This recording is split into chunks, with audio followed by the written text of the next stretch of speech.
Hola, Hola, buenas tardes. ¿cómo andan? Hola a todos y a todas, ¿cómo están? Bueno, vamos a darles la bienvenida a esta capacitación virtual, a esta charla, que bueno, afortunadamente ha tenido una muy buena recepción. Ahí estábamos leyendo en estos 5 minutos que nos estamos preparando un poco los comentarios que nos estaban llegando de todos lados del país. Realmente nos pone muy contentos. Incluso estábamos leyendo de Uruguay, que bueno, estamos muy felices con la situación. Así que bueno, en principio agradecerles por estar acá este viernes 15, que bueno, los hemos convocado a las 6 de la tarde, a todos los profesores y profesoras en actividad y en formación que siempre nos acompañan en la página, nos hacen comentarios de cariño, reconocen nuestro trabajo que realmente es de mucho tiempo, mucha dedicación, muchas horas nos lleva lo que es el proyecto de Ciencias Sociales en el Aula, que empezó este año, en enero de 2020, y bueno, estamos haciendo un montón de cuestiones bueno, ya seguramente muchos las conocen, así que bueno, esperamos poder continuar con su acompañamiento y poder seguir con nuestro trabajo. Bueno, por otra parte, queríamos también saludar y agradecer al CIE de General Pueyrredón y a la Secretaría de Educación de la Municipalidad de General Pueyrredón, que juntos articularon esta actividad y este momento que nosotros pensamos, este evento, para poder desarrollar y compartir con ustedes. Así que bueno, extendemos también nuestro agradecimiento a esas dos instituciones. Bien, perfecto. Y puntualmente el agradecimiento para Claudia Giuliani, directora del CIE, Región 19, Sandra, la encargada de medios, y también las autoridades de la Secretaría de Educación de General Pueyrredón, Sebastián Puglisi, Alicia Braña, María Marta Usurrum, todos compañeros de trabajo en diversos ámbitos donde nos desempeñamos como docentes nosotros, así que muchas gracias a ellos, también estudiantes y colegas que nos han dado una mano con la difusión y que, bueno, sabemos que nos están escuchando, así que un saludo para todos ellos y un agradecimiento. Bueno, vamos a ir comenzando. En este encuentro vamos a hablar sobre el uso de las imágenes como recurso en la escuela. Vamos a ir recorriendo aspectos teóricos acerca de cómo pensar las imágenes, siempre en relación a su uso como recurso. Y al mismo tiempo vamos a ir trabajando con imágenes concretas, digamos, poniendo un poco la teoría en práctica. Aprovecho para comentar algo importante. En un comentario que vamos a hacer cuando terminemos la emisión en vivo, vamos a dejarles un enlace para que puedan bajar un PDF donde están todas las imágenes que vamos a ir usando, con sus epígrafes y demás, para que puedan volver a ellas si les resultan de interés y en algún momento las quieren utilizar en sus aulas, en sus espacios de trabajo. Bueno, ahora sí, Hernán va a comenzar contándonos un poco acerca de qué es una imagen. Bueno, gracias Esteban, los saludo nuevamente. Y bueno, vamos a empezar a darle un poquito de volumen teórico a este encuentro para darle un encuadre y explicar un poco desde dónde nos posicionamos, ¿no? Y un poco nuestra idea era problematizar, por un lado, la idea de pensar la imagen como una continuidad histórica o como un objeto, digamos que carente de interpretación, en el sentido de que es unívoca su interpretación y que una imagen tiene un significado, digamos, continuo para todos. Y por el otro lado también problematizar acerca de qué hablamos cuando hablamos de imagen como recurso didáctico y de qué hablamos cuando hablamos de imagen en ciencias sociales. En este sentido, me gustaría hacer una distinción que, si bien en nuestro idioma no existe, sí existe en el inglés, que es la distinción entre image y picture, que serían dos formas de denominar a la imagen. Y la primera, image, tiene que ver más con justamente esta idea de lo imaginario, de las representaciones mentales de la imagen, de una cuestión más general. Y la segunda, picture, tiene que ver con la imagen objeto, ¿sí? La imagen que tiene un soporte, que está materializada, que constituye un acto de representación deliberado. Y en este sentido, este curso se va a dedicar específicamente a esa conceptualización de imagen, o sea, a la imagen objeto, a la imagen que se plasma en una superficie, a la imagen que tiene una concreción material. Ahora, por supuesto, cuando hablamos de concreción material, no estamos hablando exclusivamente de una concreción material en un objeto como si fuese una pintura o una fotografía, sino también estamos hablando de las nuevas tecnologías de la información y de la comunicación, ¿sí? Estamos hablando de las redes sociales, estamos hablando de la imagen multimedial también. Específicamente, en este curso nosotros nos vamos a dedicar a esa imagen objeto representada principalmente desde la fotografía y desde la pintura, ¿sí? En otros encuentros potenciales podremos profundizar sobre otros soportes también. Y bueno, y lo que planteábamos es, bueno, justamente discutir esta idea de la unicidad de la imagen, ¿no? Porque pareciera que la imagen ya es algo conocido y claro, y cuando nosotros observamos una imagen, interpretamos que existe, si bien pueden existir múltiples significados, todos entendemos de qué se trata, ¿sí? O sea, dentro de ese marco de significados que puede tener esa imagen, pareciera que hubiese una única voz, ¿no?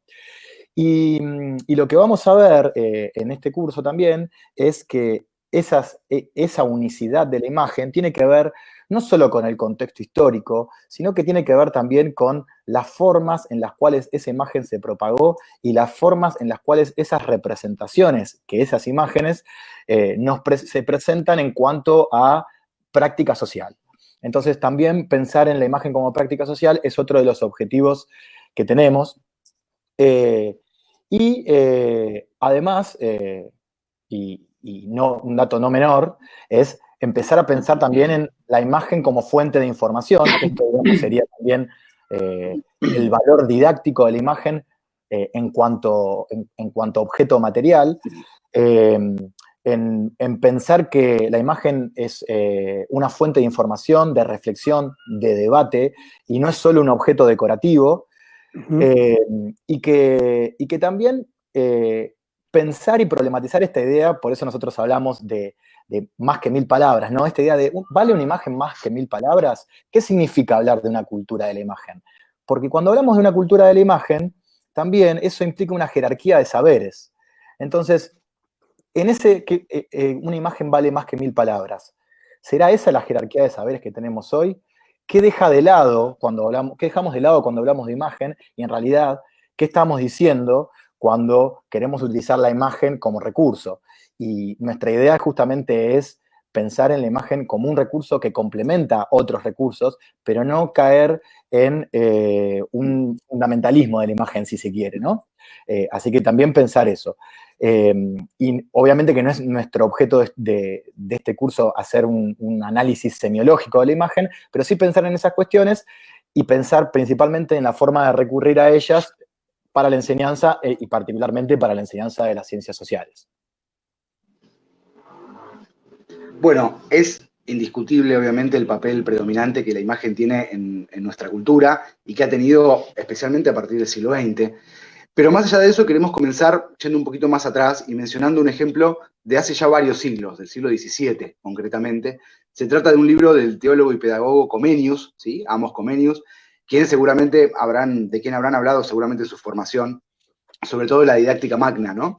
Pero en este caso vamos a mencionar otra obra de Comenius, que se llama Orbis Sensalium Pictus, El mundo en imágenes, y es de 1650, y nos pareció destacable como inicio porque es uno de los primeros registros en los que se propone la imagen como un recurso didáctico. Por eso es que lo traemos a colación. El libro tuvo muchísima presencia en la enseñanza en Europa hasta el siglo XVIII, y es una suerte de enciclopedia que tiene como objetivo la enseñanza del latín para niños mediante el uso de imágenes. Lo tomamos entonces como punto de partida.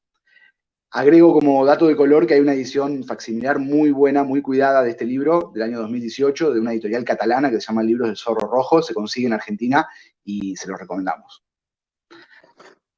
Una de las cosas que nosotros pensamos cuando preparamos este curso, esta capacitación, esta charla, tiene que ver con el tema de la percepción de la imagen. Cómo nosotros como profesores de ciencias sociales, de historia, de geografía, de sociología, de política, o la materia que estemos dictando, entra en juego un sinnúmero de cuestiones, ¿no? Que tienen que ver, por un lado, con los saberes que nosotros tenemos incorporados sobre esa situación específica que queremos trabajar en la imagen, y por otro lado también las experiencias que nosotros tenemos en torno a esta cuestión. ¿Esto qué quiere decir? La formación política, la formación académica, la formación que tenemos sobre ese evento determinado.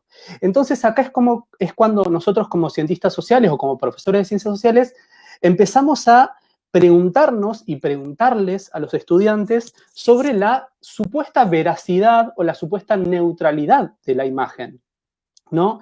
¿Cuántas veces hemos ingresado en discusiones que de repente piensan al como algo objetivo? Nosotros no estamos de acuerdo con esa mirada.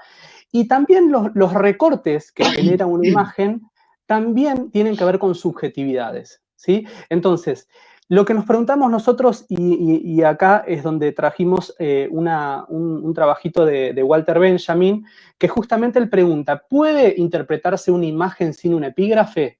O sea, ¿se puede comprender lo que uno está observando en tanto profesor o con los estudiantes si no hay una mínima descripción en letras o en palabras? Bueno, a partir de eso nosotros queremos empezar a problematizar esta cuestión de la percepción visual de las imágenes. Bien, y por supuesto que creemos que sí se puede, ¿no? Interpretar la imagen más allá de un texto que eventualmente la pueda estar acompañando.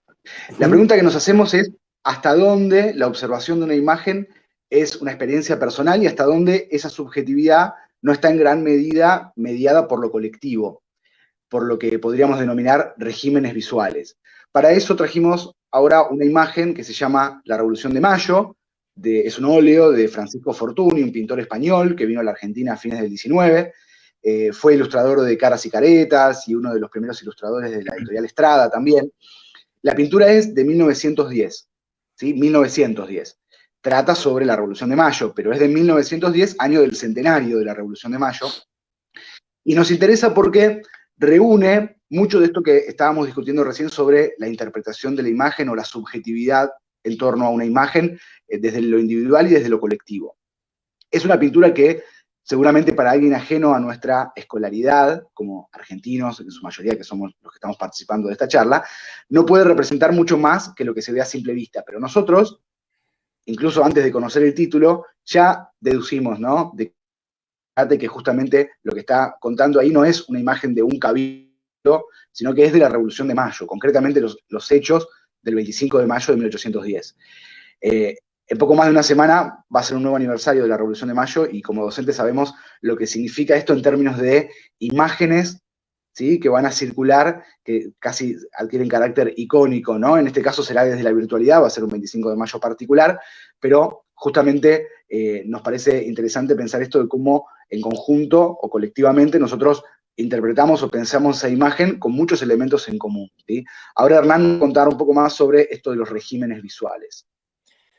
Bien, como contaba Esteban, en esta tensión que se produce entre, digamos, el afuera y el adentro, digamos, que en realidad sería un afuera y un adentro, pero para entenderlo de esta manera, entre el sujeto como agente sobre la imagen y la imagen como intermediaria entre la interpretación de ese sujeto, se conforman lo que se denominan los regímenes visuales, que tienen que ver con justamente las formas en las cuales se organiza esa visualidad, ¿sí? Y al mismo tiempo se organiza una contravisualidad. ¿Qué quiere decir esto? Quiere decir las configuraciones que permiten la circulación de las imágenes permitidas o aceptadas por una sociedad, ¿sí?, y aquellas que no.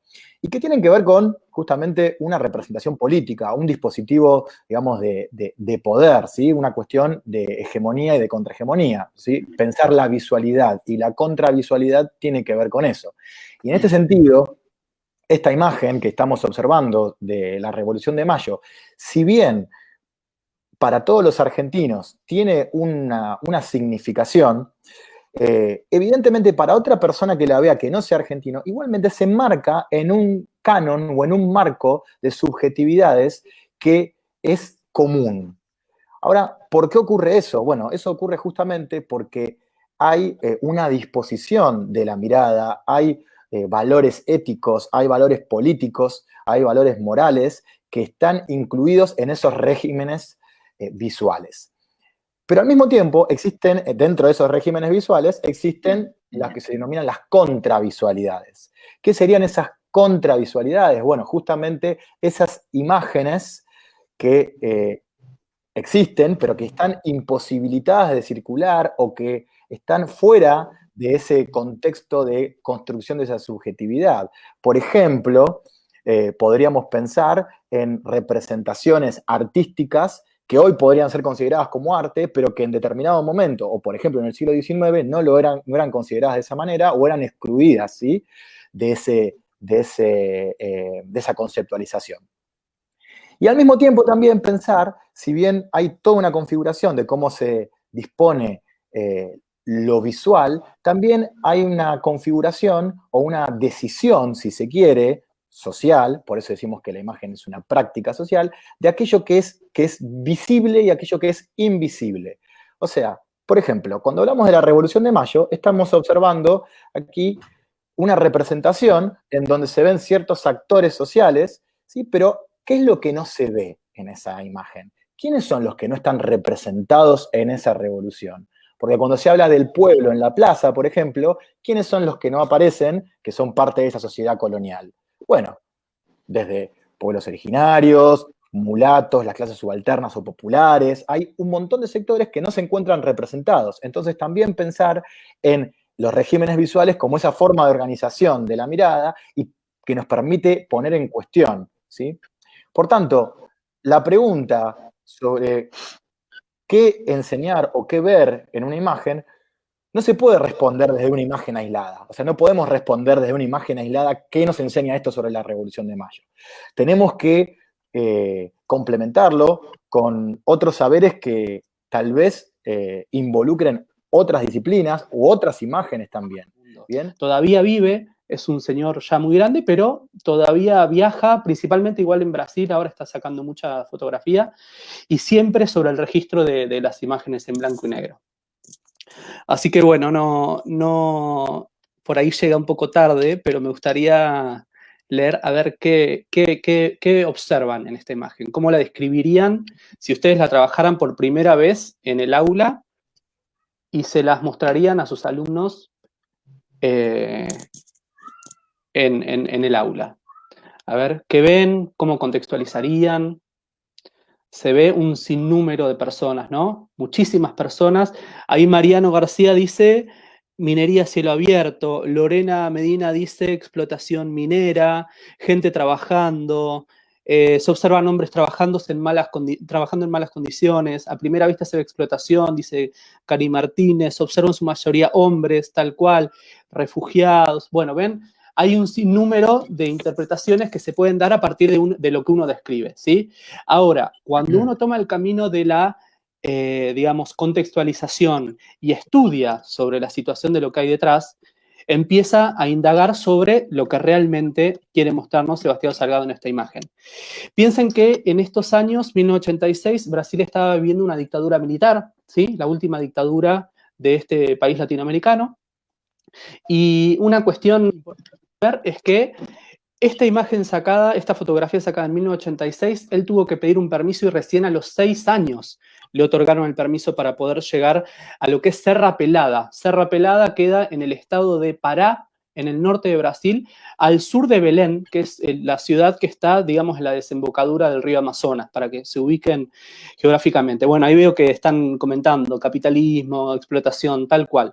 Ahora bien, cuando nosotros indagamos en lo que es más allá de la descripción, cuando indagamos en lo que es la interpretación a partir del contexto que uno comprende de esta imagen, ¿qué es lo que sucede?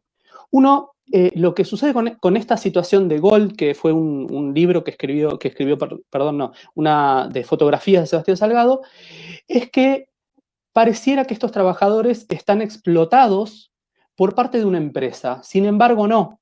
Fueron trabajadores que llegaron a la mina de Serra Pelada porque se descubrió en el año 78 que existían vetas de oro, ¿sí? Y como ese mensaje se filtró por parte de un geólogo que analizó, digamos, la situación geológica de Serra Pelada, empezaron a migrar cientos y miles de trabajadores al punto que entre 100.000 y 200.000 llegaron a operar en esa mina, pero de manera autónoma.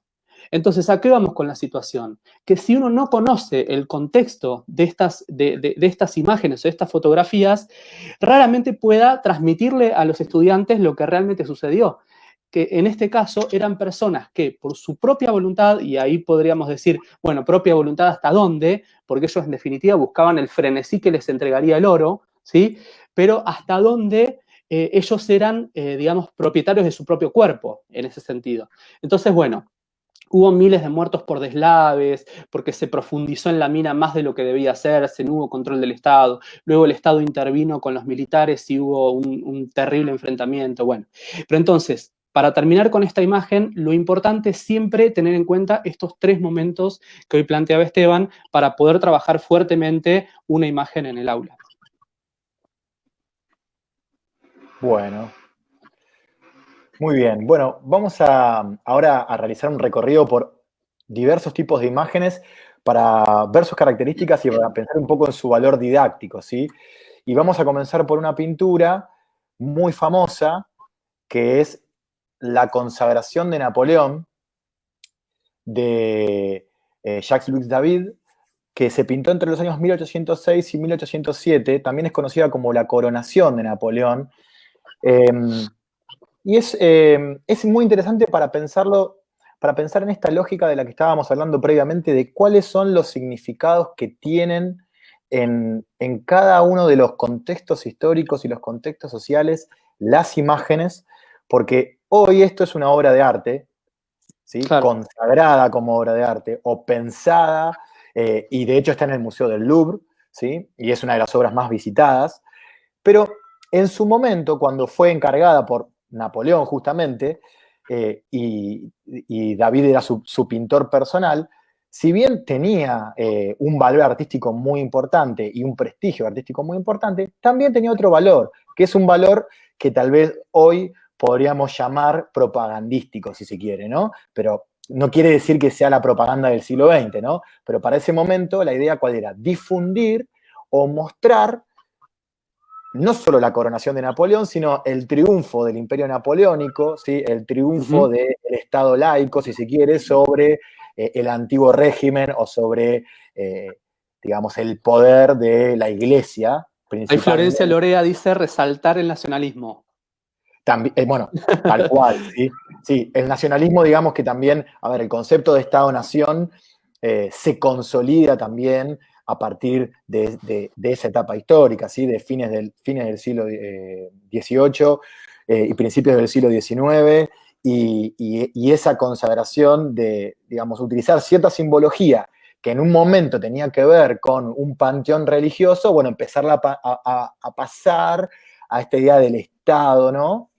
Y bueno, y es una pintura que, a ver, tiene una historia muy interesante. Primero porque Napoleón es el primer emperador que se corona casi en 1000 años en Europa, desde Carlomagno, ¿sí? Y los emperadores, digamos, tomando la tradición del imperio romano, se coronaban en Roma, ¿sí? ¿Y quiénes los coronaban? Bueno, o quién había coronado a Carlomagno, y a partir de que el Imperio Romano se transforma en el catolicismo, ¿quién le daba legitimidad de eso? Bueno, justamente la Iglesia, el Papa. Entonces, aquí hay varias cuestiones. Primero, que la coronación de Napoleón se realiza en París, en la Catedral de Notre Dame, ¿sí? Que el año pasado fue muy famosa porque, bueno, ustedes conocen muy bien el incendio de la catedral, ¿no? Y segundo, porque si ustedes observan la imagen, el Papa prácticamente pasa desapercibido. El centro de la imagen es Napoleón coronando a Josefina, ¿sí? El centro es la corona y Napoleón y Josefina se ven en primer plano. Hay un montón de personajes, ¿sí? Que están representados. Y el Papa aparece en un lugar muy secundario, ¿sí? Con una mirada perdida. Y hay toda una historia, ¿no? Sobre todo lo que ocurrió entre la relación de Napoleón y el Papa, pero básicamente, digamos que fue una especie de ninguneo y Claro. de muestra de poder justamente del Estado sobre la Iglesia. Claro. ¿Bien? Entonces, en primer lugar, eso es fundamental observar en esa imagen. Y después, también es una representación de la sociedad y del simbolismo, ahí hablan de la construcción simbólica del poder. Bueno, sí, tal cual, porque es el simbolismo también de la sociedad francesa en ese momento, ¿no? Con Napoleón en el centro, pero después alrededor de él aparecen varios personajes, aparece representada la iglesia, pero los que aparecen mayormente representados son los cardenales y los obispos franceses, la nobleza también, una nobleza burguesa, ¿no? Ese híbrido que creó el imperio napoleónico. Después aparece también la madre de Napoleón, que no estaba en ese momento. Entonces, es interesante también para pensar en esa lógica y qué es lo que se buscaba representar en esa imagen. Ahora, también es interesante pensar en esto, cuando uno va y ve esa imagen, o cuando uno observa esa imagen en el contexto del museo, muchas veces se ve maravillado por la magnitud de la pintura. Yo he tenido la suerte de verla en vivo y en directo, y es una pintura gigantesca, y el nivel de detalle, pero si uno no conoce el trasfondo, lo admira desde otro lugar. Claro. Por eso hablábamos de los regímenes visuales, ¿no? Hoy es mucho más valorada como obra artística en el sentido de la belleza y la representación que por su valor histórico o por lo que simbolizaba en el momento en el que mensaje político. Claro. Así que es interesante también para pensarlo desde ese lugar. Bueno, vamos a seguir ahora con otro ejemplo que nos va a traer Esteban. Se salió Esteban. Se salió Esteban. Bueno,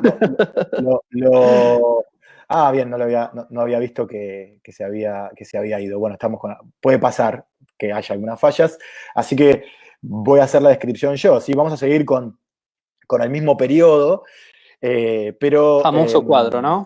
Con otro famoso cuadro también, ¿sí? Que es de Goya, que es el 3 de mayo en Madrid, pero en este sentido, este cuadro lo que está buscando ya es hacer otro tipo de representación o retratar acontecimientos socialmente destacados en una época prefotográfica. O sea, tanto el cuadro de Napoleón como este cuadro de Goya, lo que están intentando hacer es una representación que da aires de realismo en el sentido de que lo que está reflejando es un hecho real. Después, obviamente que eso pasa por un filtro, que es la interpretación del artista y la intencionalidad. Ahora, también es interesante también pensar en lo siguiente, que la fotografía hoy, y eso ya lo vamos a ver un poquito más adelante, también tiene ese filtro. Totalmente. Recién, ahí me está preguntando Verónica si hay algún trabajo con Fortuny. Ya hablamos de Fortuny antes con el cuadro de la Revolución de Mayo. Sí. Pero nada, para contarte, igual también les aclaro que aquellos que tengan algún problema de conectividad o no llegan a ver la charla completa, esto va a quedar y lo vamos a compartir tanto en nuestro canal de YouTube como también por nuestro Facebook, así que lo van a poder seguir viendo, ¿sí? Bueno, ahí Hernán dice, Esteban, que lo aceptes para volver a entrar, que ya está listo. Perfecto, listo, ahí lo sumamos. Esteban, ¿querés continuar con la descripción de la imagen y la interpretación? Sí, perfecto. Cambié de dispositivo, perdón. Puede fallar. Como decía Hernán, esta obra de Goya se llama El 3 de mayo en Madrid y está contando un episodio concreto, así como la de Napoleón contaba la coronación. En este caso, Goya está contando los fusilamientos de la montaña del Príncipe Pío, que es un episodio que se da durante la dominación francesa y un intento de rebelión que se produce por parte del pueblo español ante la dominación francesa. Nos situamos en 1808, ¿sí? Es contemporánea al cuadro que veíamos recién de Napoleón, pero en este caso en España, cuando los franceses invaden la península ibérica. El día anterior, el 2 de mayo de 1808, se había producido un levantamiento popular que dio lugar a otra obra también muy célebre de Goya, que se llama La carga de los mamelucos, y en este caso, Goya está retratando el fusilamiento de algunos de los sublevados que fueron tomados por las fuerzas francesas. ¿Sí? Acá está, digamos, la fuerza sobre el dramatismo de la escena, ¿no? Es una obra muy expresiva. Pasamos Asesinato al pueblo, dice ahí Fernando. Exactamente. Pasamos ahora a otra, ya mucho más cercana a nosotros, una obra, una litografía coloreada de Émeric Essex Vidal, un artista que para nosotros es, especialmente en primaria, se lo trabaja mucho, que retrató diversos momentos y paisajes del Río de la Plata en las primeras décadas del 19. En este caso, la imagen es del fuerte de Buenos Aires en 1816, el año de la independencia. La vista puede ser comparada o puesta en perspectiva con una imagen actual de lo que sería el CCK hacia el sur. Essex Vidal fue uno de los primeros en pintar la actual Plaza de Mayo y dejó un registro de un montón de imágenes que nos ayudan a comprender esa época y que son valiosos recursos visuales. Trabajó sobre los gauchos, carretas, medios de transporte en general, mataderos, los pescadores a caballo en el río, son todas imágenes que él ha retratado, los uniformes de las milicias. En 1820 publicó un libro que se llama Ilustraciones pintorescas de Buenos Aires y Montevideo. Ahí tiene más de 20 dibujos de este tipo y extensas descripciones que también sirven como fuente de información. Es un autor que para quienes trabajan historia argentina y esas primeras décadas recomendamos, y la mayoría de sus obras se encuentran hoy en día en internet, se puede acceder a ellas. Ahí hablan del Museo de Luján también, Mónica Bersano, que están algunas obras ahí. Exacto. Tal cual. Bueno, vamos a avanzar y vamos a movernos un poquito más adelante en el rango temporal. Vamos a acercarnos un poco más y vamos a entrar en el siglo XX con una obra más que famosa, ¿sí? Que es el Guernica de Pablo Picasso, que lo que refleja, bueno, es un acontecimiento que fue el bombardeo a la ciudad de Guernica el 26 de abril de 1937 por parte de la Fuerza Aérea Alemana, aliada, digamos, con el ejército franquista. Ustedes saben muy bien que la Guerra Civil Española fue una especie de teatro de operaciones y de experimento también para poner a prueba el armamento a utilizar y el potencial bélico para la Segunda Guerra Mundial. Claro. Por tanto, bueno, el bombardeo a Guernica justamente fue llevado adelante por la Luftwaffe, que era la Fuerza Aérea Alemana, y es el primer bombardeo, el primer ataque con armamento moderno directo a una población civil de la historia, ¿sí? Siempre nos viene a la mente las bombas atómicas en Hiroshima y Nagasaki, por ejemplo, pero bueno, esta masacre de Guernica, bueno, es retratada por Pablo Picasso con su estilo, y es muy interesante pensarlo porque lo que nos muestra es una nueva forma de retratar que tiene que ver también con, no solo con el estilo pictórico, sino que tiene que ver también con justamente esta idea de los regímenes visuales, ¿no? ¿Qué es lo que vimos tanto en la consagración de Napoleón como en el cuadro de Goya, ¿sí? Del 3 de mayo? Bueno, lo que vemos ahí es una idea de heroicidad y de que en el centro de la imagen hay una serie de personajes principales que son o héroes o villanos, pero que hay una especie de subjetivación en cuanto a un actor o un sujeto fundamental que es quien es el personaje o son los personajes de la imagen, del cuadro. En el caso del Guernica de Picasso, como vemos, está bastante distribuido este protagonismo, pero básicamente, si nosotros observamos al centro de la pintura, lo que vamos a ver es una especie de collage dramático que nos muestra el horror, ¿no? Entonces, el heroísmo que busca mostrar Picasso en este cuadro justamente es ese horror. O sea, esto tiene que ver con esta también mirada de decepción, si se quiere, en cuanto al clima de época que se venía desarrollando en el siglo XIX y entrado el siglo XX, y que a partir de la Primera Guerra Mundial y ya después de la Segunda Guerra Mundial se rompe totalmente, ¿no? Esta idea del progreso, de la evolución humana, del mejoramiento de la sociedad a partir de la ciencia, de la técnica. Bueno, lo que se ve es que en el arte justamente es esto. Y Picasso justamente plantea, si el arte está hecho para emocionar, para generar algo en quien lo ve. Si no genera nada, no es arte, ¿no? Y en este sentido, bueno, el Guernica de Picasso aporta eso. Y otro elemento fundamental, no vamos a entrar en un examen exhaustivo de la imagen porque tiene miles de representaciones icónicas importantes, pero si ustedes ven, la mayor parte de los personajes que están representados son mujeres. Entonces, también ahí hay un elemento que es novedoso en la obra de Picasso, que es justamente la representación de la mujer. La mujer, obviamente, en este sentido, una mujer muy victimizada por la muerte del hijo, por la destrucción del hogar, ¿no? Con un correlato con lo que tenía que ver la representación o el rol de la mujer en esas sociedades, pero al mismo tiempo como un personaje principal de esa tragedia. Ahí una compañera comentaba que ella había estudiado arte y analizado el Guernica, pero nunca desde el contexto histórico. Justamente ahí está la importancia que le dábamos hoy, ¿no? Tal cual. Tal cual. Bien, ahora pasamos a un tipo de imagen que se utilizó mucho en las décadas de 1840, 1850, y es el antecesor inmediato de la fotografía moderna, que es el daguerrotipo. Una forma de registro fotográfico que era muy costosa, que requería de una gran pericia técnica.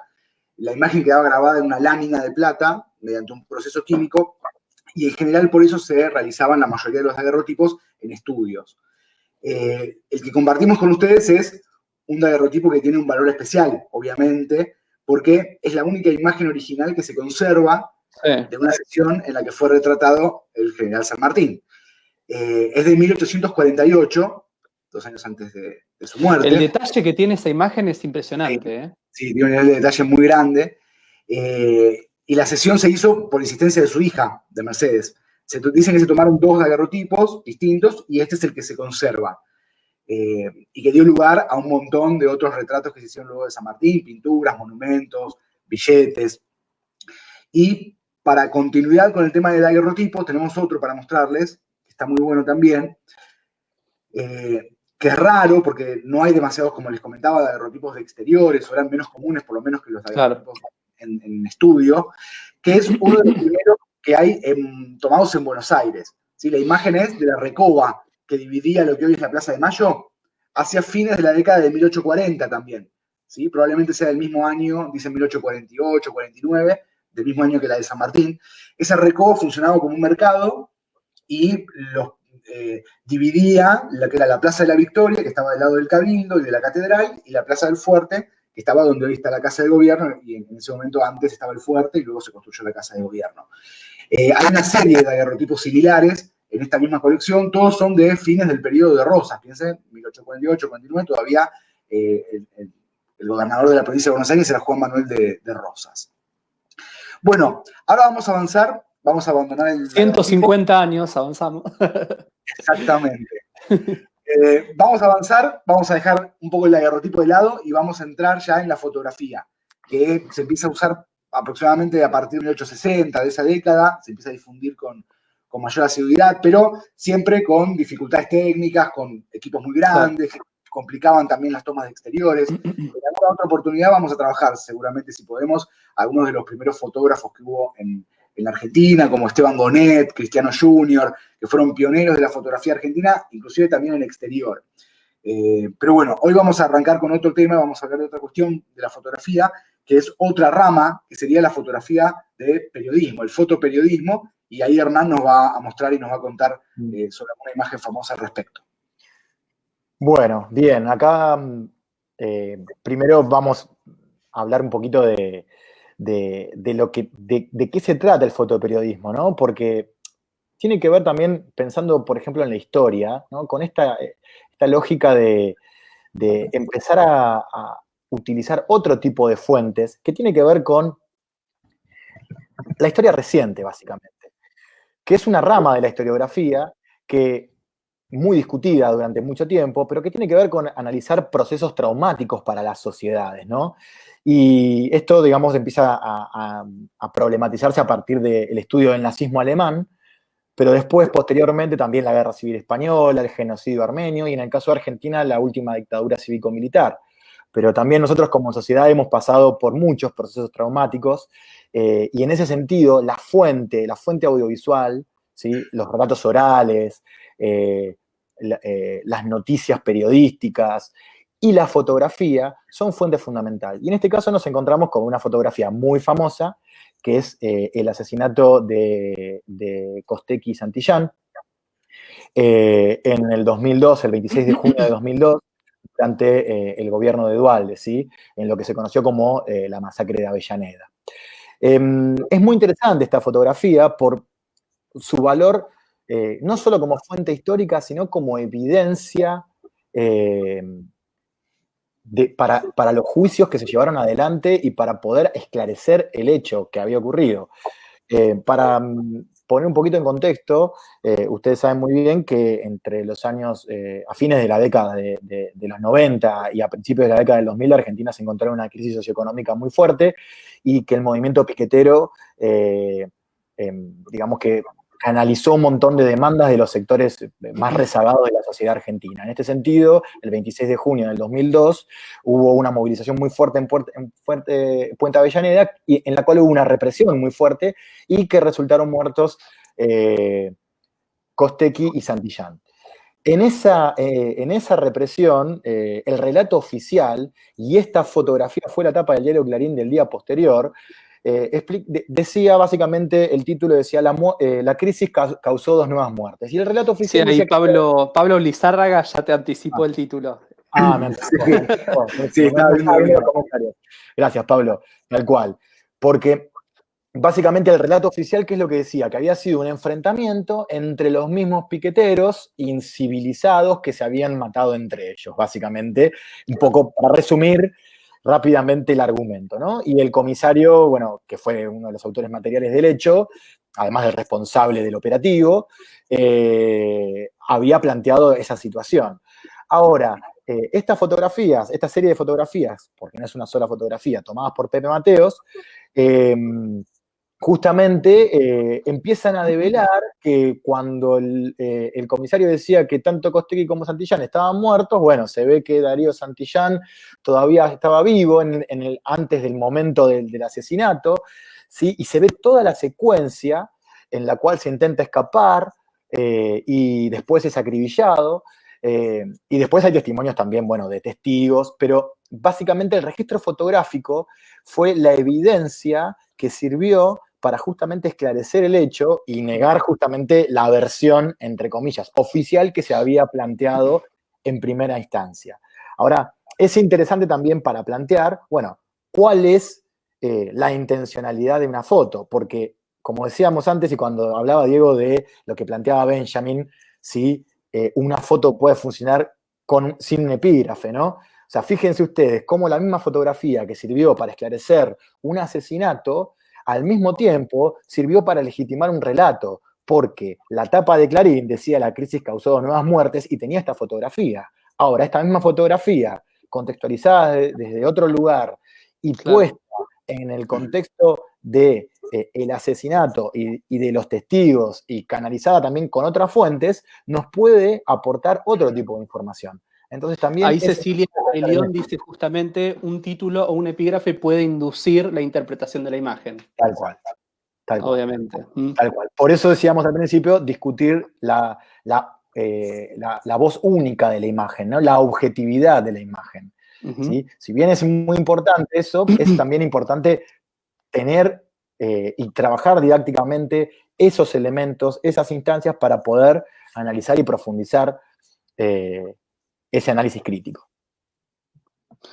Bueno, ahora vamos a ir 5 años antes con una fotografía que también forma parte de fotoperiodismo, que en realidad comenzó con fotoperiodismo, pero después Marco Zimmerman ya se convirtió en un fotógrafo muy referente, digamos, del país.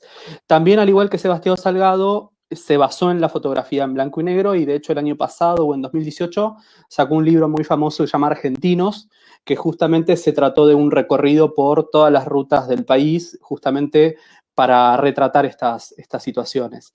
Y lo que hoy les decía Hernán del contexto, digamos, socioeconómico que terminó, digamos, a la postre en lo que fue diciembre de 2001, el argentinazo y todo lo que ya sabemos, en realidad, fíjense que lo que hace Marco Zimmerman, y esto también uno lo puede construir con los alumnos, es, digamos, ver qué había antes, qué pasaba antes. Bueno, acá les trajimos una imagen de 1998, de una inundación muy grande que hubo en Goya, Corrientes, y la fotografía de Zimmerman se llama Familia Zavala dejando su casa.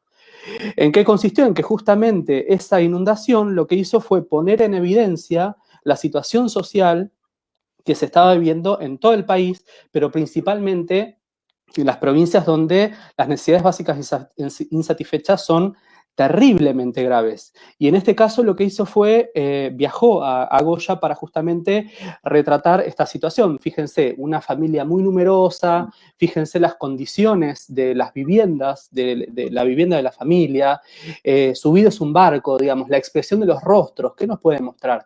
Entonces Zimmerman hace mucho foco en estas cuestiones para luego, bueno, nosotros tomar estas cuestiones y poder problematizarlas. Luego, una de las cuestiones que nosotros queremos también diversificar a partir de la fotografía es algo que en geografía trabajamos mucho, que tiene que ver con dos tipos de imagen, ¿sí? Dos tipos de imagen que lo interesante para los geógrafos y para los profesores de ciencias sociales es que justamente nos permiten una visual que no tiene el ojo humano. O sea, en otras palabras, son situaciones de imágenes que nuestro propio ojo o la persona que va de a pie no puede conseguir, digamos. Es un plano que no podemos conseguir a la hora de ir caminando, por ejemplo, en una calle y encontrarnos con una situación. ¿Por qué? Porque en el caso de la fotografía aérea es algunos metros más arriba, digamos, 50, 100, 150, 200 metros, 500 metros, según sea un helicóptero o un avión. Se trabaja por barrido en el caso de los aviones. Y por otro lado, las imágenes satelitales. En este caso, estamos viendo una fotografía aérea de Jean-Arthus Bertrand, que es un fotógrafo francés muy famoso en muchísimos países en el mundo para poder fotografiar diferentes situaciones que él iba viendo desde el helicóptero y qué tipo de construcción uno puede hacer a partir de esa imagen. En este caso nos pareció interesante, después vamos a poner en la bibliografía la página de él que tiene un sinnúmero de fotografías, porque lo que queremos traer acá es, fíjense cómo uno como profe de ciencias sociales puede trabajar el tema de la ESI, por ejemplo, a partir de esta imagen. ¿Por qué? Porque esta es una mujer que está en Costa de Marfil, una mujer que está copiando algodón, ¿sí? Fardos de algodón se llama la imagen de 2003, y fíjense cómo el hijo está a muy poco, digamos, a 1 metro, 2 metros, acostándose mientras la madre está trabajando. Entonces, cómo uno puede trabajar la ESI o la construcción del rol de la mujer en las sociedades modernas o posmodernas a partir de este doble trabajo entre ser mujer y ser trabajadora, cómo tiene que hacerse cargo de un montón de actividades que tienen que ver no solo con su hogar, sino también salir a buscar trabajo y en este caso llevar a su hijo. Después, como les decía, tenemos imágenes satelitales que obviamente son extraídas desde satélites, que los satélites en general están en una capa muy alta de la atmósfera, la exósfera, ¿sí? Casi en el espacio exterior. Y justamente trabajan por lo que es la reflectancia de los colores. Y en este caso, una imagen muy famosa, pero desde un plano no tan conocido, que es el del Río de la Plata, el del estuario del Río de la Plata, donde ahí uno con los chicos puede trabajar el tema, por ejemplo, de la salinidad, o por ejemplo puede trabajar el tema de la sedimentación. Fíjense qué diferencia existe entre los colores del Río de la Plata y el Océano Atlántico, ¿sí? O por ejemplo puede trabajar en una secuencia de imágenes satelitales cómo fue creciendo la mancha urbana del área metropolitana de Buenos Aires y la capital de Uruguay también. Entonces, ¿en qué sentido una imagen satelital nos permite una información que obviamente desde el hombre de a pie o la mujer de a pie, obviamente no lo conseguimos?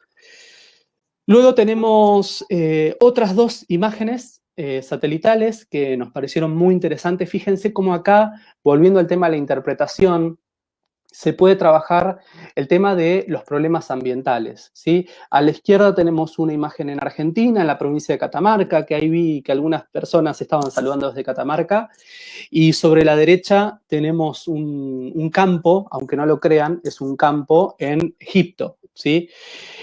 Sobre la izquierda, lo que les decía de Catamarca es la minera La Lumbrera, ¿sí? Que construyó un socavón a partir de explosivos que destruyeron la montaña y trajo un montón de problemas ambientales. Sobre la izquierda de la fotografía se ve el socavón donde se extrae principalmente oro y cobre, ¿sí?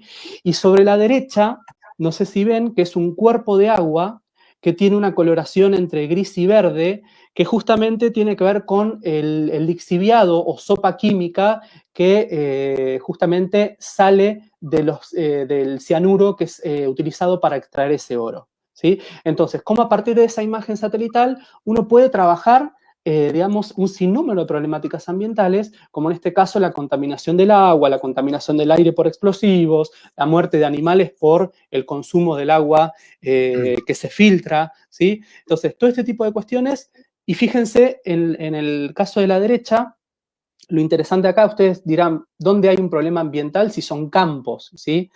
Está bueno trabajar este tipo de imágenes con los chicos porque ven círculos y claramente no parecen espacios rurales y sin embargo lo son. Ahora, ¿por qué hay una problemática ambiental en este sentido?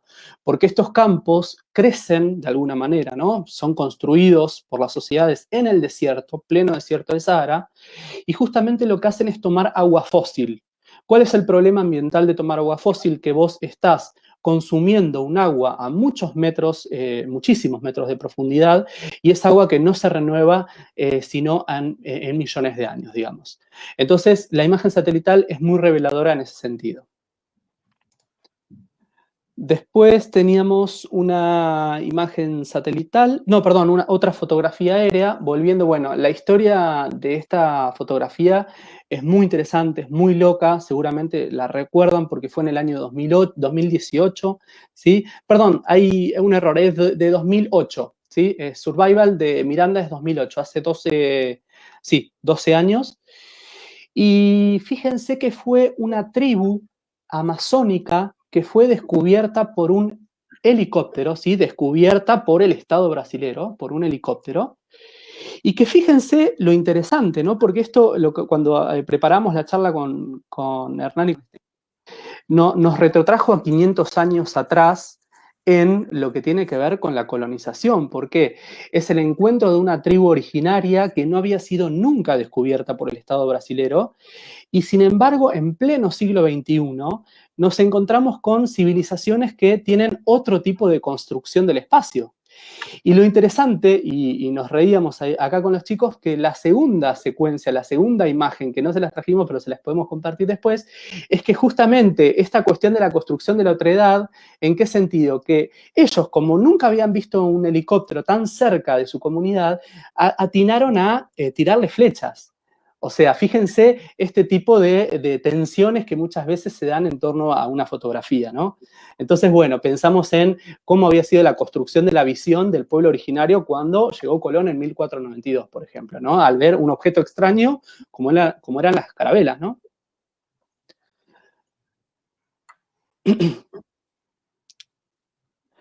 Ahora nos vamos muy reciente, al año 2019, a la ciudad de Venecia, Italia, y acá trabajamos otro registro, ¿sí? Salimos de lo que es imagen satelital, fotografía aérea, y vamos a lo que es, en este caso, el trabajo de imagen por stencil, a la izquierda.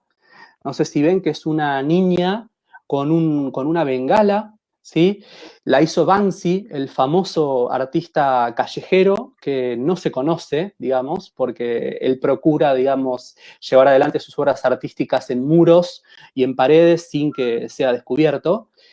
Y a la derecha tenemos la obra de Bruno Catalano, que es un artista, un escultor francés. Fíjense que las dos imágenes corresponden al año 2019 en Venecia. Y volvemos al tema de la contextualización. Esto no es casualidad. En una Italia que tiene un primer ministro anti-inmigrante, ¿sí? Terriblemente anti-inmigrante, xenófobo, anti-refugiado, en fin, lo que hicieron estos dos artistas fue justamente concientizar en plena capital del turismo italiano a todos los transeúntes y problematizar esta situación. ¿Qué estamos haciendo como país? ¿A quién estamos acogiendo? ¿A las grandes fortunas? Y estamos dejando que se muera la gente en pleno Mediterráneo, en las barcazas y en las pateras que naufragan todo el tiempo. Entonces, Banksy quería reflejar eso por un lado, y por otro lado, Catalano, en estas esculturas, justamente muestra el vacío, no sé si se dan cuenta de que es como una pequeña secuencia donde primero se ven los pies, luego se ve una parte menor y luego se ve un poco más completo. Es este vacío o estos huecos que le queda al migrante una vez que migra y va hacia otro país, justamente es estos vacíos y estas inseguridades que tienen al llegar a una comunidad que muchas veces no lo recibe de la mejor manera. Y para terminar con esta descripción y explicación de imágenes, también queríamos traerles un artista brasilero, Big Muniz, muy famoso también a nivel mundial. Él vive en Nueva York, mitad Nueva York y mitad Río de Janeiro, y es muy famoso, muy reconocido por su trabajo que se llamó trabajo con la basura, ¿sí? ¿En qué sentido? Él se acercó a los vertederos y a los basurales de la ciudad de Río de Janeiro para justamente trabajar los recorridos de vida y visibilizar a las personas que trabajan y comen en el basural de Río de Janeiro. Y fíjense que lo interesante, al igual que Bernie en los años 60, como ya vamos a hablar más o menos más adelante, tiene que ver con el trabajo con la propia basura. O sea, lo que hace Big Muniz es ir al basural, estar con las personas, ¿sí? Incluso hay videos que lo muestran y más muy interesantes, que él hace como una etnografía del arte, porque tomando los objetos que ellos hacen, refleja, visibiliza y reivindica la vida de estas personas que comen y viven en los basurales de Río. Lo que hace con estas obras de arte, las comercializa y luego ese dinero retorna a la comunidad de los basurales donde él trabaja. Es una cuestión muy interesante la que trabaja Big Muniz. Así que bueno, queríamos tratar de trabajar una serie de diversidad de imágenes para poder mostrarles, digamos, una gran cantidad de posibilidades, digamos. Bueno, Ahí muy Liliana bien. dice, Juanito Laguna ya va a llegar, no se preocupen. Tal cual. Sí, está bueno porque a partir de los comentarios vamos reforzando también Tal cual. muchas cuestiones y los aportes, obviamente, que en esta interacción que nos permite el chat son hiper enriquecedores, pero al mismo tiempo a veces también uno está explicando o está planteando algo y se le pasa de largo, pero tengan en cuenta que tomamos todos los aportes para después, bueno, ir enriqueciendo también todo lo que podamos ir generando próximamente. Bueno, como verán en el epígrafe, en el graph, vamos ahora a tomar otro tema que es interesante, que es empezar a pensar en esta idea que ya venimos cuestionando, que es la idea de la infalibilidad de la fotografía, pero que vamos a hacer un recorrido histórico sobre esto, porque vamos a ver, o vamos a trabajar ahora con fotografías intervenidas, ¿sí? Con fotografías que muchas pasaron a la historia o fueron muy famosas, ¿sí? Y digamos que nunca hubo ningún tipo de cuestionamiento o muy poco cuestionadas en cuanto a su veracidad, pero vamos a ver cómo la intervención de la técnica, no solo la intervención del ojo del fotógrafo, no solo el anclaje en un soporte o la intervención de la palabra, sino justamente la intervención misma en el producto fotográfico, van a generar diferentes interpretaciones o diferentes representaciones. Y la primera de ellas que tenemos para mostrarles es un retrato muy famoso, que es el retrato de Abraham Lincoln, que fue presidente de Estados Unidos, que es una imagen intervenida por motivos, bueno, políticos o comunicativos. Cada uno puede después ir sacando sus conclusiones, pero ahora cuando contemos un poquito la historia de esta fotografía vamos a entender un poco mejor. En realidad esa fotografía de Abraham Lincoln, el cuerpo no es de Abraham Lincoln, sino que es de John Calhoun, que es un congresal de los Estados del Sur. Abraham Lincoln fue presidente de Estados Unidos que llevó adelante la administración de un país en guerra civil durante la Guerra Civil estadounidense a mediados del siglo XIX, que se dio entre los estados del norte y los estados del sur. Y básicamente uno de las grandes causas de ese conflicto tuvo muchísimo que ver con el sistema productivo, con el modo de producción, ¿sí? El sur era un territorio y un espacio con una economía de producción de plantación y una fuerza de trabajo esclavista, ¿sí? Los estados, hoy todavía, los estados más racistas de Estados Unidos son los estados del sur, y el norte más industrializado. Bueno, en este conflicto el norte triunfa sobre el sur, se abole la esclavitud también, y como decíamos, John Calhoun era un opositor a Abraham Lincoln, y sobre su misma imagen se le corta la cabeza, se le edita y se le pone la cabeza de Abraham Lincoln. Por ahí dicen que ya había Photoshop en esa época. Claro, un comentario. había diferentes técnicas, obviamente mucho más Analógicas todas. Sí, todas analógicas que tenían que ver con el revelado, con el corte del negativo, bueno, con un montón de cuestiones que se hacían de intervenciones que se hacían sobre la fotografía, pero que cuando nosotros conocemos un poco esta historia también tiene que ver con un simbolismo, ¿no? Con el triunfo también del norte sobre el sur, también puede ser interpretado de esa manera. Se podría interpretar como un mensaje político, ¿no? Sobre la victoria. Así que bueno, esa es una de las primeras fotografías o una de las más famosas fotografías intervenidas. Otra fotografía muy famosa es la de Evgeny Haldey, que es básicamente el reflejo del alzamiento de la bandera de la Unión Soviética sobre el Reichstag, el 2 de abril de 1945, el 30 de abril, perdón, de 1945. El Reichstag es el parlamento alemán y esto marcó, digamos, el triunfo en la batalla de Berlín, que marcó prácticamente el fin de la Segunda Guerra Mundial o la derrota casi total del ejército alemán de manos del ejército ruso, de los soviéticos, ¿sí?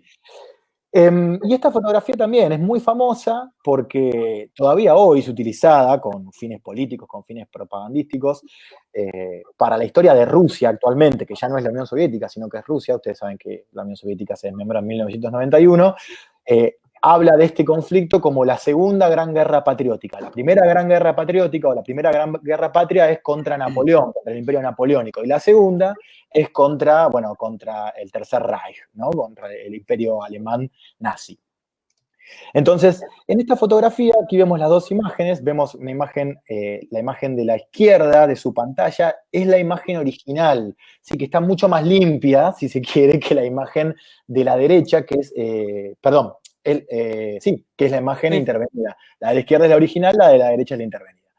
Entonces, ¿qué es lo que se buscó hacer con esta imagen? Bueno, básicamente darle un aire de mayor heroicidad y dramatismo. Primero se le agregó humo y se ve una Berlín mucho más destruida, si ustedes observan en la imagen de la derecha, y además al agregarle mucha más sombra, se ven las estatuas del Reichstag en sintonía con la figura del soldado soviético que está izando la bandera, ¿sí? Como si fuese una estatua más, ¿no? Sobre el Parlamento alemán, como si fuese parte misma de la estructura o de la arquitectura del edificio, ¿bien? Que era el símbolo y el edificio de gobierno alemán. Por eso es tan importante esta fotografía, ¿bien? Además de otros elementos que tenían que ver con, bueno, con algunos mitos, en realidad eso está en bastante discusión, pero se ven algunos relojes que tenían puestos los soldados alemanes, que decían que eran relojes que le habían robado a los soldados nazis. Otros dicen que en realidad los soldados rusos usaban dos relojes al estilo Maradona, por así decirlo, para tener, digamos, los dos usos horarios, ¿no? Pero bueno, básicamente un poco esta fotografía lo que busca es dar un aire de heroicidad y tiene un fin propagandístico. Seguimos avanzando y ya nos vamos a la década del 70. Esta fotografía ganó el premio Pulitzer y es una fotografía de la masacre de Kent State realizada por John Filo en 1970. A la izquierda ven la foto intervenida y a la derecha ven la foto original. Prácticamente verán que casi que no hay diferencias, pero la hay. Vamos a contextualizar muy brevemente. La masacre de Kent State fue una movilización de universitarios estadounidenses de aproximadamente entre 3.000 y 5.000, ¿sí? Dependiendo del día, porque fueron varios días, y se dio en el marco de las protestas contra la guerra de Vietnam. Y en este sentido hubo una represión muy fuerte de la Guardia Nacional por sobre este colectivo estudiantil, en el cual resultaron 4 estudiantes muertos y varios heridos. Y esta fotografía lo que refleja es a una estudiante, Marian Vecchio, llorando, y se ve claramente el grito desgarrador y los rasgos, ¿no? La angustia ante la muerte de su compañero. Ahora, ¿cuál es la intervención en la imagen o qué es lo que se hizo? Esta imagen fue la tapa de la revista Life y, como les decía, ganó el premio Pulitzer. Y la intervención es básicamente, si ustedes miran hacia el fondo de la imagen, ¿sí? Se ve una persona parada y se ve como una especie de valla, ¿sí? Una especie de mástil negro que emerge de la cabeza de Marianne, que fue borrada para no distraer y para que el centro de la imagen o el centro del ojo esté puesto justamente en la expresión de la estudiante. Y entonces también aquí vemos que la imagen es manipulada con un fin de lograr una representación más cabal, si se quiere, del dramatismo de la situación. Ahí Andrea Mujica dice, la imagen del retrato de San Martín en el caballo blanco, que nunca fue blanco. Y más Barberis comenta que otra cuestión interesante es proponer a los alumnos alguna actividad donde ellos intervengan las imágenes. Es algo que puede ser también interesante. Bien. Bueno, avanzamos, así ya queda poco, no se preocupen. Hablando de lo que comentaba Hernán, esto de hacer foco, digamos, del fotógrafo o la fotógrafa, que en este caso era mujer, busca, digamos, centralizar en una imagen. Hace 10 años, no sé si se recuerdan, lo que fue el derrame de petróleo de la BP o la British Petroleum, ¿sí?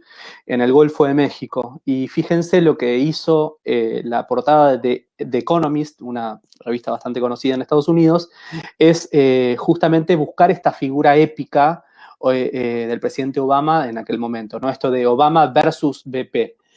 ¿Por qué? Porque justamente buscaban realzar al gobierno en lo que era la indemnización que debía cobrarle a la empresa por todo lo que fue el perjuicio de actividades económicas en términos de turismo, de pesca, de fauna y flora muerta, ¿sí? De la contaminación propia del Golfo, que fue impresionante, fue la peor catástrofe petrolera de la historia.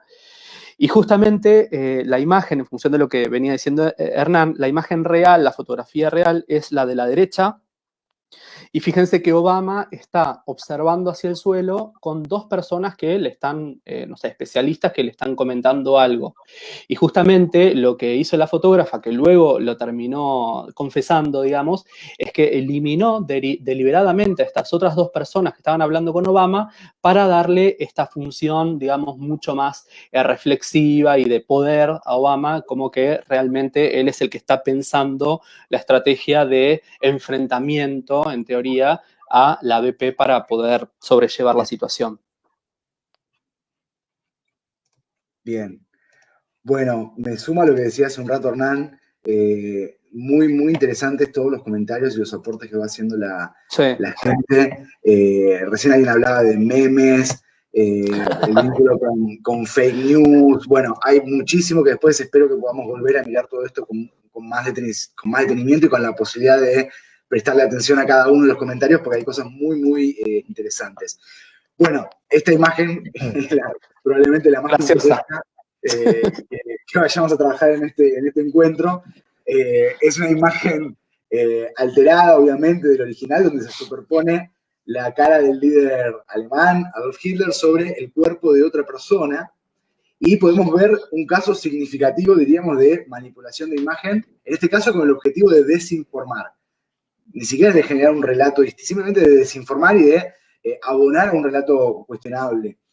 La imagen original fue publicada por un medio en Tucumán, fue publicada por un medio de comunicación en Tucumán, y la persona que está al lado de Perón es un sindicalista que se llamaba Raúl Miguel Sánchez, la foto es del 66, cuando Perón estaba exiliado en ese momento en Puerta de Hierro, en Madrid, y Hitler ya hacía más de 20 años que había muerto en esa foto famosa que mostró Hernán, del 30 de abril del 45, luego de la batalla de Berlín. Sin embargo, hay, más allá de la obvia falsedad de la imagen, lo interesante en este caso es pensar por qué ese interés en generar en la desinformación, ¿no? Así que nos pareció entre significativa y pintoresca esta imagen como un aporte de color.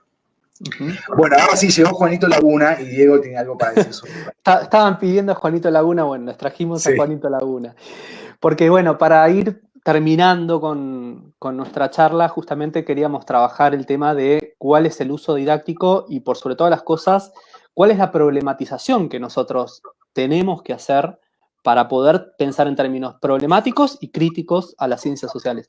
Entonces, bueno, pensamos obviamente en Juanito Laguna, hoy habíamos hablado de Berni como gran artista argentino, ¿no? Rosarino, y todo lo que fue la saga de los años 60 de Juanito Laguna, que justamente él, según su idea, era representar a Juanito Laguna como un niño latinoamericano, bueno, en este caso era argentino, en situación de pobreza, y hay un sinnúmero de pinturas. Sin embargo, quisimos rescatar una no tan como es Juanito Laguna aprende a leer, hay otras más conocidas, esta también lo es, pero no es tanto. Y justamente, ¿por qué queremos problematizar a partir de esta situación? Porque nosotros podemos pensar un montón de cuestiones que tienen que ver con la realidad que nos muestra ese contexto, ¿sí? El contexto de la pintura. ¿En qué sentido? Juanito Laguna es el niño que está sentado en forma de piernas cruzadas con el gorro blanco.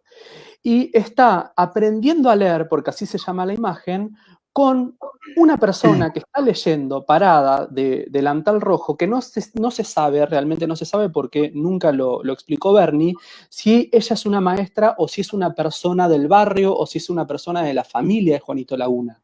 Entonces, ¿qué queremos decir con esto? Podemos problematizar la situación social, ¿sí?, de una determinada familia o de una determinada comunidad que en vez de estar en la escuela, Juanito Laguna, está aprendiendo a leer en una casa que claramente tiene condiciones habitacionales terribles. Fíjense que los chicos están sentados sobre un piso de tierra, sobre una pared que se ve de cemento por detrás.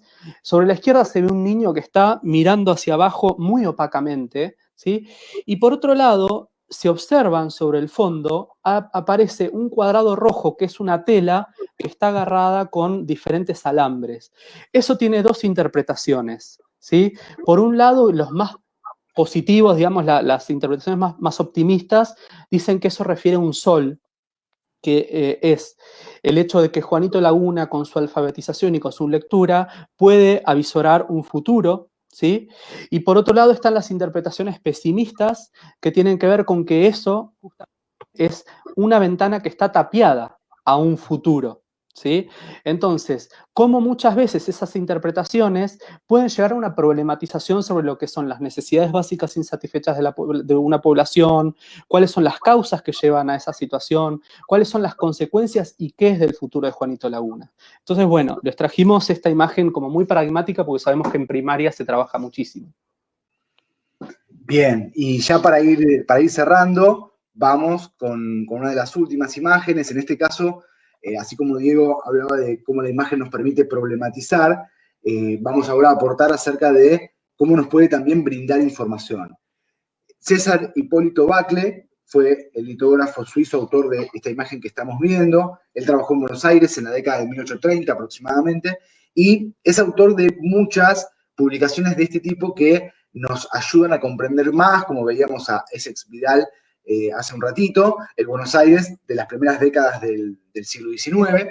Y retomamos un poco lo que hablábamos al principio, esto de pensar la imagen como, además de disparar problemas, para obtener información, usarla como fuente de información en el aula a partir de preguntas y algo que señalaron varios en los comentarios, ¿no? La importancia del rol del docente, la orientación del docente al momento de plantear y de darle forma didáctica al trabajo con la imagen. En este caso, fíjense cómo la litografía de Bacle nos permite ver cuestiones relativas, por ejemplo, a los transportes, a los trabajos de la época, la vestimenta, la diferenciación social, entre otras tantas. Se pueden ver un montón de cuestiones a partir de esa imagen y, por supuesto, lo enriquecedor, que nosotros no tenemos el tiempo para hacerlo, pero sería utilizarla como parte de una serie de imágenes donde podemos ir trabajando, en este caso del mismo autor o de diversos autores, e ir tomando tópicos o cuestiones transversales e ir viéndolas y rastreándolas en diferentes imágenes. Nosotros utilizamos en una propuesta para el nivel inicial que hicimos en el cuadernillo de Belgrano, en la parte inicial, utilizamos las imágenes de Bacle de las pulperías, que son también muy utilizadas en la escuela, que son muy, muy buenas, el interior y el exterior de una pulpería. Uno puede ver ahí vestimentas, utensilios de uso cotidiano y demás. El libro más conocido de Buckle se llama Trajes y Costumbres, trajes con J, porque es la ortografía de la época, y Costumbres de Buenos Aires, a veces Buenos Aires también con Y, y es de 1835, porque si lo quieren googlear y buscar, se consigue digitalizado y tiene un montón de imágenes interesantes. Bueno, ahora sí, para ir cerrando, ¿sí?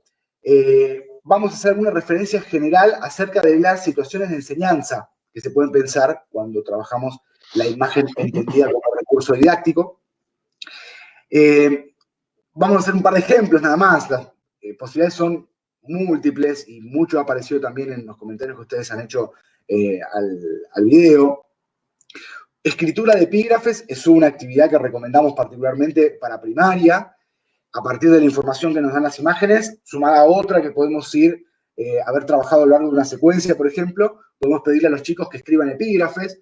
En un caso de menor complejidad o un tipo de actividad de menor complejidad sería que ellos puedan unir epígrafes con imágenes. Otra posibilidad es buscar, hacer una búsqueda y curaduría de imágenes, es otra estrategia también posible. En el caso de, yo lo hago en secundaria, incluso lo he hecho en nivel superior, ¿sí? Consiste en, a partir de una consigna específica que uno da, que los estudiantes puedan realizar una búsqueda de imágenes tomando algún criterio como parte de la selección, ¿sí? Que ellos elaboren los criterios con los cuales van a buscar imágenes y qué van a rastrear en cada imagen. Entonces ahí empiezan a aparecer en esos criterios los contenidos con los que se está trabajando. Esos son algunos ejemplos y ahora los chicos van a comentar algunos más. Otra de las cuestiones que habíamos pensado también tiene que ver, por ejemplo, con la hipotetización como parte de la problematización. O sea, colocarlos a los estudiantes en el sentido de que piensen o hipoteticen escenarios previos o futuros. O sea, con esa imagen como disparador, ¿cuáles fueron las causas que generaron esa situación? ¿Y qué terminó pasando, creen ellos, según su hipótesis, luego de que esa fotografía o esa pintura se haya realizado? La hipotetización es algo que creemos que es algo muy, muy interesante. Y por otro lado, otra recomendación de actividad es ponerlos a ellos como protagonistas de la fotografía, en el sentido que lo que le llamamos el safari fotográfico. ¿En qué sentido? Trabajar situaciones de enseñanza o contenidos, por ejemplo, hoy hablamos del tema de la pobreza, ¿sí? O el tema de la urbanización, o la situación de la desigualdad social, o situaciones que tienen que ver con registros históricos. Entonces, hacer que ellos, con sus cámaras de celular, todas las cámaras, todos los celulares tienen cámara, recorran la ciudad, hagan itinerarios urbanos, se suban al colectivo, se suban a la bicicleta y sean ellos quienes saquen las fotografías, porque su propio ojo tiene también una interpretación y una mirada que es única, digamos. Bien, sí, y siguiendo un poquito la línea de lo que dicen los chicos, pensar en seleccionar algún tipo de imagen que dé cuenta de ciertas problemáticas específicas, pensar en problemáticas específicas de las ciencias sociales y organizar una búsqueda guiada de imágenes. Esto va a depender también del nivel en el que estemos, el tipo de búsqueda o el tipo de marco de búsqueda de información que se realice. Al mismo tiempo, pensando en lo que decía Diego, trabajar poniendo también en el rol de producción fotográfica o de productores fotográficos y de imágenes a los estudiantes, ya sea desde la intervención, como decían muchos de los compañeros que hacían sus aportes en los comentarios, por ejemplo, a partir de la creación de un meme o a partir de la intervención modificándolos mediante Photoshop, como también la creación, ¿sí? Y aquí se puede trabajar interdisciplinariamente, por ejemplo, ¿sí? Desde arte o también mismo desde la literatura, pensando en diferentes epígrafes o creación de diferentes noticias, ¿sí? Y también pensar en la búsqueda de información para poder contextualizar esas imágenes, ¿sí? Trabajar las imágenes en crudo y después articular con otro tipo de fuentes, ¿sí? Que sirvan para justamente darle volumen y contexto a esa... Ahí Edith Cerezo dice, por ejemplo, buscar en las fotografías el impacto tecnológico de diferentes épocas. Muy interesante. Tal cual. Sí, buenísimo. Bueno, la verdad, los comentarios excelentes. Sí, muchas gracias. Muy interesante, muy interesante. Justo había un tema del que habíamos hablado, ¿se acuerdan? Cuando que vimos la imagen de San Martín y la de Lincoln, de ver también cómo eran las fotografías antiguas en cuanto no solo la vestimenta de las personas, sino también qué significaba sacarse una foto o generar una imagen en ese momento, ¿no? Porque digamos que la técnica también es un elemento que es determinante, porque era todo un acto sacarse una fotografía en ese momento, ¿sí? Tenía que ver con la exposición, quedarse quieto durante mucho tiempo para que la fotografía no salga movida, bueno, y además que no era, digamos, un recurso accesible para todos. Entonces, también hay que ver quiénes son los que estaban fotografiados y por qué estaban fotografiados. Por eso también es tan difícil conseguir fotografías más antiguas de sectores populares y en general siempre están en el ámbito del trabajo. O sea, es muy difícil encontrar, como sí existe en la fotografía actual, que lo vimos, ese tipo de representaciones. Pero bueno, vamos al cierre. No sé si queda algún aporte más que quieren hacer, chicos, o plantear. Ahí comentan, también se puede indagar en los derechos sobre la imagen de las personas y las redes, el elemento que acompaña... Bueno, ahí se me van para arriba los mensajes y no puedo leer todo. Pero agradecemos por el acompañamiento. Espectacular. Bueno. ¿Hacemos el cierre, quieren? Sí, perfecto. Bueno, sí, nos vamos despidiendo. En realidad, una reflexión final de un poco de todo lo que estuvimos charlando. Que es retomar algunas de las cuestiones que estuvimos charlando previamente, ¿no? En este sentido que le dimos, como bautizamos el taller o el curso, que es esta idea de más que 1000 palabras, ¿no? De este cuestionamiento, de pensar en realidad de no en una jerarquización de la imagen por encima de otros saberes o de otros recursos, sino en un recurso que se complementa y que enriquece, ¿sí? Pero también hay que tener mucho cuidado con esta idea de, decimos, bueno, trabajamos con imágenes y muchas veces nos pasa eso, ¿no? Que hay como una especie de moda de utilizar ciertos recursos y dejar de lado otros, ¿no? Entonces, en cierta manera un poco también es poner en contexto, pero justamente en esa puesta en contexto tiene que ver justamente el trabajo interdisciplinario es fundamental, y eso enriquece, obviamente, nuestro trabajo docente. Pero en este sentido... Y esto que decíamos hoy, de la importancia como profes de sociales de formarnos en lo que estamos presentando, porque si no, esto que decía recién Hernán, aprovechando tal vez que estamos en la cultura de la imagen, que realmente vamos a traer a los estudiantes cuando llevamos una fotografía, cuando se las hacemos buscar en el celular o la proyectamos en el cañón, pero si no estamos formados con la situación que estamos presentando, es una imagen, una fotografía o lo que fuera, que solamente va a permanecer 5 o 10 segundos frente a los ojos de los estudiantes, está bien, van a quedar impactados tal vez porque está buenísimo, pero no hay mucho de sustancial en esa situación didáctica, ¿no? Tal cual, tal cual. Bueno, entonces en este sentido podemos decir que la imagen entonces no es un signo icónico suelto, no es algo que esté suelto, sino que es una práctica social, que está apoyada en ese icono, en esa representación. Y lo que le da sentido a la imagen son esas relaciones, esa red de relaciones que ayudan a entender qué produce y qué enseña. Entonces la pregunta sobre qué enseña una imagen no la podemos responder solo desde una imagen aislada, sino que lo que nos va a causar efecto es la imagen en el contexto de las culturas, en el contexto de los regímenes visuales, en el contexto de las tecnologías. Entonces, en nuestro ámbito de la educación o de la formación docente, es pensar en trabajar en esos regímenes visuales que nos hacen o nos ponen en diferentes posiciones y modos del ver, del mirar y también de ser visto. Entonces, nuestra idea es que no es que tengamos demasiadas imágenes o que tengamos pocas imágenes, sino que lo que hay que hacer es aprender a mirarlas de otra manera. Bueno, muchas gracias. Recuerden que pueden descargar las imágenes y la bibliografía que utilizamos para preparar la charla en el PDF que vamos a dejar linkeado después como comentario. Sí, porque ahí estaban comentando algunos autores que, bueno, obviamente los leímos para poder preparar la charla, Bustowski, Susan Sontag, que estuvieron comentando ahí. En este archivo que les mencionaba Esteban, van a tener toda la bibliografía que nosotros trabajamos para pensar esto. Sí, bien. Bueno, así que bueno, les agradecemos.